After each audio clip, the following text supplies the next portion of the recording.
മൂക്കിന്റെ വളവ് അഥവാ DNSന്റെ പ്രശ്നം കൊണ്ടാണ് അലർജി എന്ന് വിശ്വസിക്കുന്ന ആൾക്കാരാണ് 90% ആൾക്കാരും. പക്ഷെ അത് വെറും തെറ്റിദ്ധാരണ മാത്രമാണ്.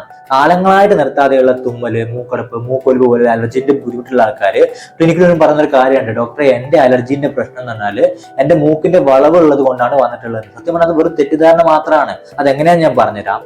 ഈ മൂക്കിന് വളവുള്ള ആൾക്കാർക്ക് ശ്വാസം പുറത്തോടെടുക്കാനും ഉള്ളോടെടുക്കാനുള്ള ഇത് കുറവായിരിക്കും. അപ്പൊ അതുമൂലം എന്ത് സംഭവിക്കുന്നില്ല, അവരുടെ ശരീരത്തിൽ ഇൻഫ്ലമേഷൻ കൂടുതലായിട്ട് ഉണ്ടാവുന്നുണ്ട്. ഈ ഇൻഫ്ലമേഷൻ അവരെ അലർജിയിലോട്ട് നയിക്കുന്നുണ്ട്. അതുകൊണ്ടാണ് നോർമൽ അലർജിയുള്ള ആൾക്കാരെ അപേക്ഷിച്ചിട്ട് മൂക്കിന് വളവുള്ള ആൾക്കാരിൽ അലർജിയുടെ ലക്ഷണങ്ങൾ കൂടുതലായിട്ടും കാണുന്നത്. അതേപോലെ അലർജി ഉള്ള ആൾക്കാർക്ക് നമുക്കറിയാം മ്യൂക്കസ് സെക്രീഷൻ കൂടുതലാണെന്ന് അല്ലേ. ഈ മ്യൂക്കസ് സെക്രീഷൻ പുറത്തോട്ട് പോകുന്നത് കുറവായത് കൊണ്ടാണ് ഈ മൂക്കിന് വളവുള്ള ആൾക്കാരിൽ കൂടുതലും സൈനസൈറ്റിസിന്റെ പ്രശ്നം കൂടുതലായിട്ടും കാണുന്നത്. അപ്പൊ എന്ത് ചെയ്യുക, കൃത്യമായിട്ട് അലർജിക്ക് നിങ്ങൾ പ്രോപ്പർ ട്രീറ്റ്മെന്റ് എടുക്കുകയാണെങ്കിൽ നിങ്ങളുടെ മൂക്കിന്റെ വളവ് കൊണ്ടുള്ള ബുദ്ധിമുട്ടിൽ 90% മാറുന്നുണ്ട്. മൂക്കിന്റെ വളവിന് എപ്പോഴാണ് സർജറി ചെയ്യേണ്ടത് വെച്ചിട്ടുണ്ടെങ്കിൽ നിങ്ങൾക്ക് ഓവറായിട്ട് കൂർക്കമ്പലിന്റെ പ്രശ്നം, ശ്വാസം എടുക്കാനൊക്കെ വല്ലാണ്ട് ബുദ്ധിമുട്ടുണ്ടെങ്കിൽ മാത്രമേ അത് സർജറിയിലോട്ട് പോകേണ്ട കാര്യം തന്നെ ഉള്ളൂ കേട്ടോ.